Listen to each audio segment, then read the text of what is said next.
श्री साई सच्चरित्र अध्याय 36। आश्चर्यजनक कथाएं। गोवा के दो सज्जन श्रीमती औरंगाबादकर। इस अध्याय में गोवा के दो महानुभावों और श्रीमती औरंगाबादकर की अद्भुत कथाओं का वर्णन है। गोवा के दो महानुभाव। एक समय गोवा से दो महानुभाव श्री साई बाबा के दर्शनार्थ शिरडी आए। उन्होंने आकर उन्हें नमस्कार किया। यद्यपि वे दोनों एक साथ ही आए थे, फिर भी बाबा ने केवल एक ही व्यक्ति से 15 रुपये दक्षिणा मांगी, जो उन्हें आदर सहित दे दी गई। दूसरा व्यक्ति भी उन्हें सहर्ष 35 रुपये दक्षिणा देने लगा, तो उन्होंने उसकी दक्षिणा लेना अस्वीकार कर दिया। लोगों को बड़ा आश्चर्य हुआ। उस समय श्यामा भी वहां उपस्थित थे।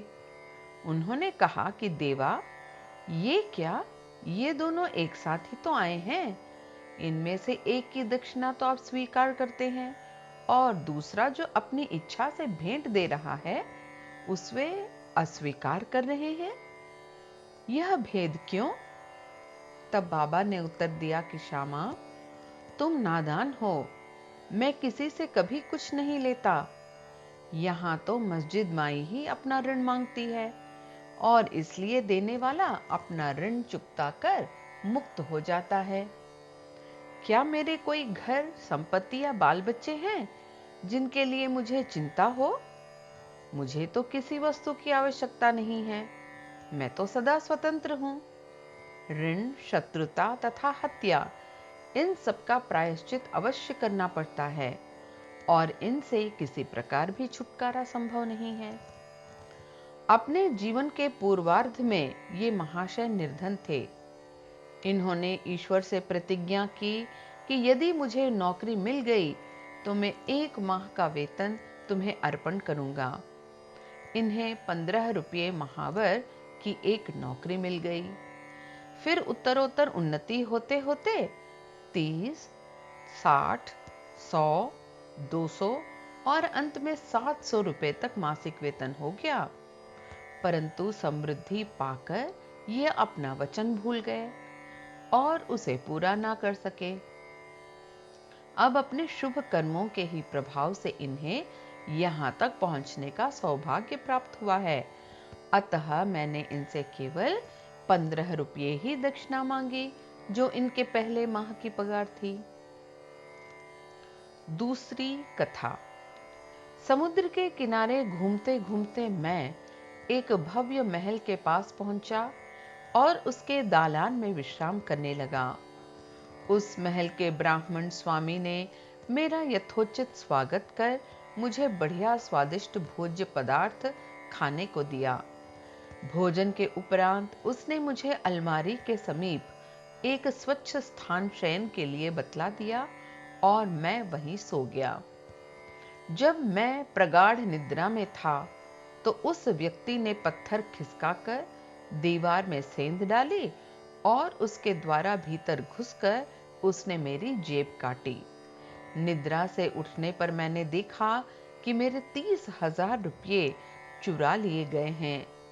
मैं बड़ी विपत्ति में पड़ गया और दुखित होकर रोता हुआ बैठ गया।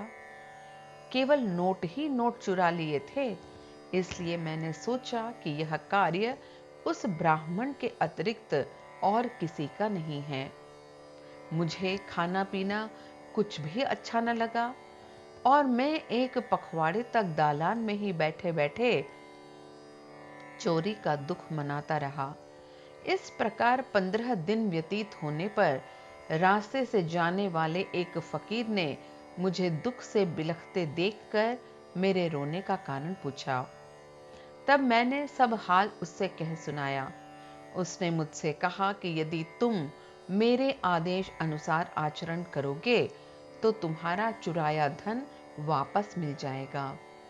मैं एक फकीर का पता तुम्हें बताए देता हूं। तुम उसकी शरण में जाओ और उसकी कृपा से तुम्हें तुम्हारा धन पुनः मिल जाएगा। परंतु जब तक तुम्हें अपना धन वापस नहीं मिलता, उस समय तक तुम अपना प्रिय भोजन त्याग दो। मैंने उस फकीर का कहना मान लिया और मेरा चुराया धन मिल गया। तब मैं समुद्र तट पर आया जहां एक जहाज खड़ा था और जो यात्रियों से ठसाठस भर चुका था। भाग्यवश वहां एक उदार प्रकृति वाले चपरासी की सहायता से मुझे एक स्थान मिल गया। इस प्रकार मैं दूसरे किनारे पर पहुंचा और वहां से मैं रेलगाड़ी में बैठकर मस्जिद माई आ पहुंचा। कथा समाप्त होते ही बाबा ने श्यामा से इन अतिथियों को अपने साथ ले जाने और भोजन का प्रबंध करने को कहा। तब श्यामा उन्हें अपने घर ले गए और उन्हें भोजन कराया। भोजन करते समय श्यामा ने उनसे कहा कि बाबा की कहानी बड़ी ही रहस्यपूर्ण है, क्योंकि ना तो वे कभी समुद्र की ओर गए हैं और ना उनके पास 30,000 रुपए ही थे। उन्होंने ना कहीं भी यात्रा की, ना उनकी कोई रकम ही चुराई गई और ना वापस आई। फिर श्यामा ने उन लोगों से पूछा कि आप लोगों को कुछ समझ में आया कि इसका अर्थ क्या था? दोनों अतिथियों की गिग्घियां बंद गईं और उनकी आंखों से आंसू की धारा बहने लगी। उन्होंने रोते रोते कहा कि बाबा तो सर्वव्यापी, अनंत और परब्रह्म स्वरूप है। जो कथा उन्होंने कही है वह बिल्कुल हमारी ही कहानी है और वह मेरे ऊपर बीत चुकी है। यह महान आश्चर्य है कि उन्हें यह सब कैसे ज्ञात हो गया। भोजन के उपरांत हम इसका पूर्ण विवरण आपको सुनाएंगे। भोजन के पश्चात पान खाते हुए उन्होंने अपनी कथा सुनाना प्रारंभ किया। उनमें से एक कहने लगा, घाट में एक पहाड़ी स्थान पर हमारा निवास स्थान है। मैं अपने जीवन निर्वाह के लिए नौकरी ढूंढने गोवा आया था। तब मैंने भगवान दत्तात्रेय को वचन दिया था कि यदि मुझे नौकरी मिल गई तो मैं तुम्हें 1 माह की पगार भेंट चढ़ाऊंगा। उनकी कृपा से मुझे 15 रुपए मासिक की नौकरी मिल गई और जैसा कि बाबा ने कहा उसी प्रकार मेरी उन्नति हुई। मैं अपना वचन बिल्कुल भूल गया था। बाबा ने उसकी स्मृति दिलाई और मुझसे 15 रुपए वसूल कर लिए। आप लोग इसे दक्षिणा न समझें, यह तो एक पुराने ऋण का भुगतान है। दीर्घ काल से भूली हुई प्रतिज्ञा आज पूर्ण हुई है। शिक्षा। यथार्थ में बाबा ने कभी किसी से पैसा नहीं मांगा और ना ही अपने भक्तों को ही मांगने दिया।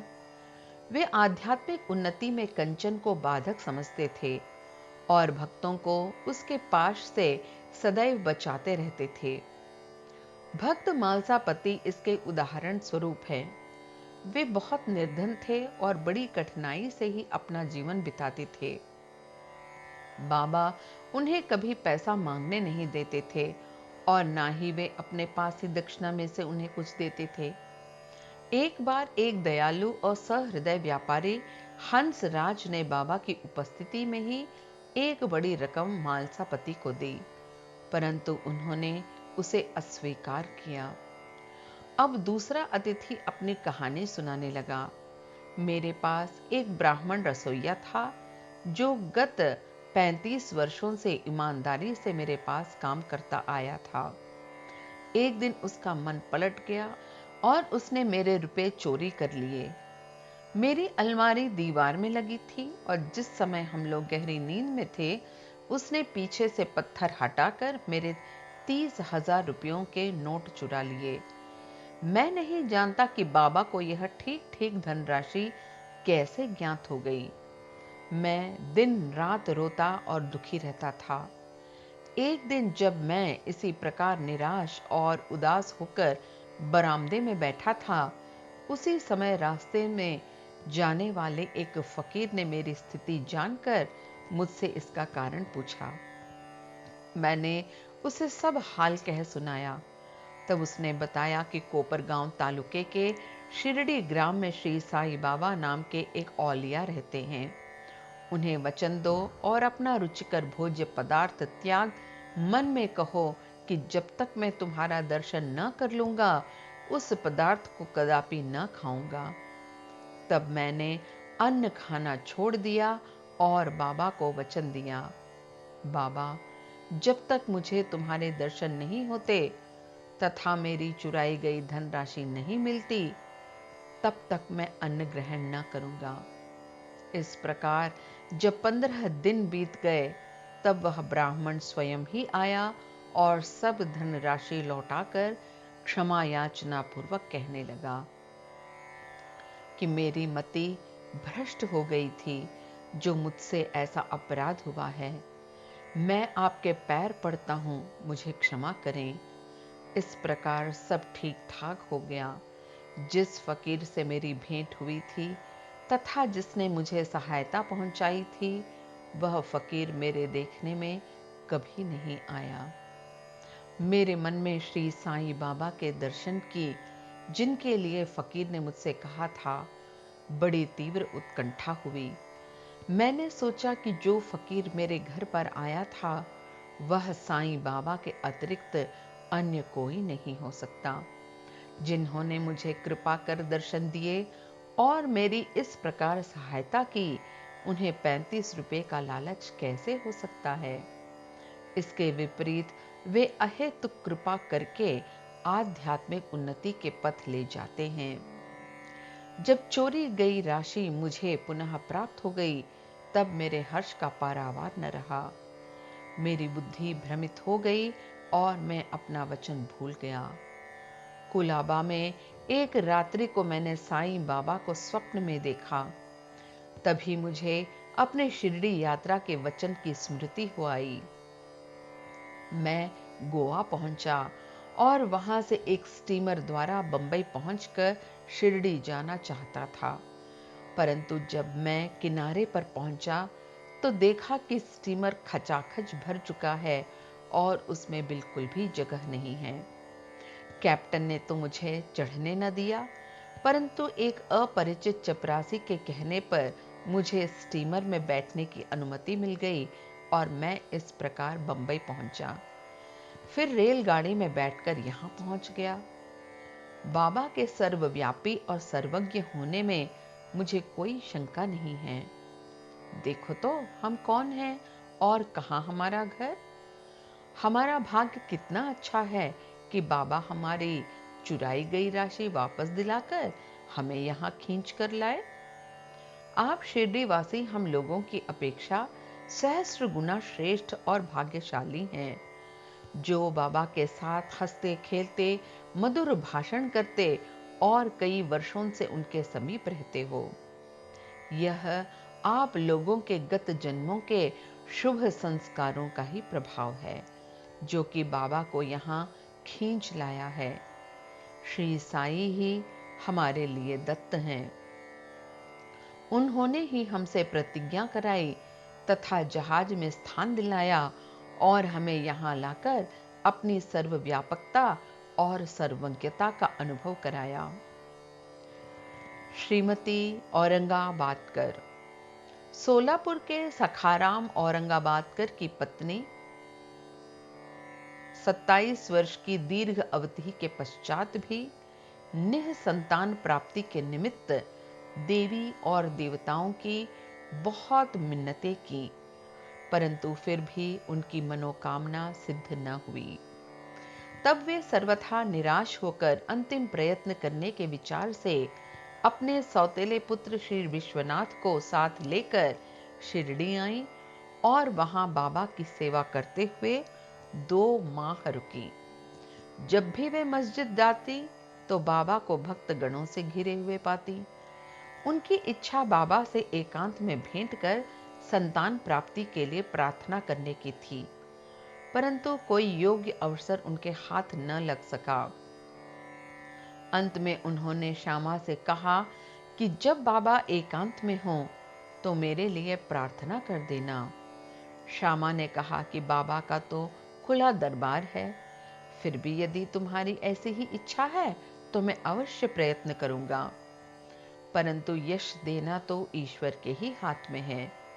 भोजन के समय तुम आंगन में नारियल और अगरबत्ती लेकर बैठना और जब मैं संकेत करूं तो खड़ी हो जाना। एक दिन भोजन के उपरांत जब श्यामा बाबा की गीले हाथ तौलिए से पोंछ रहे थे, तभी बाबा ने उनके गाल पर चिकोटी काट ली। तब श्यामा क्रोधित होकर कहने लगे कि देवा, यह क्या आपके लिए उचित है कि आप इस प्रकार मेरे गाल पर चिकोटी काटें?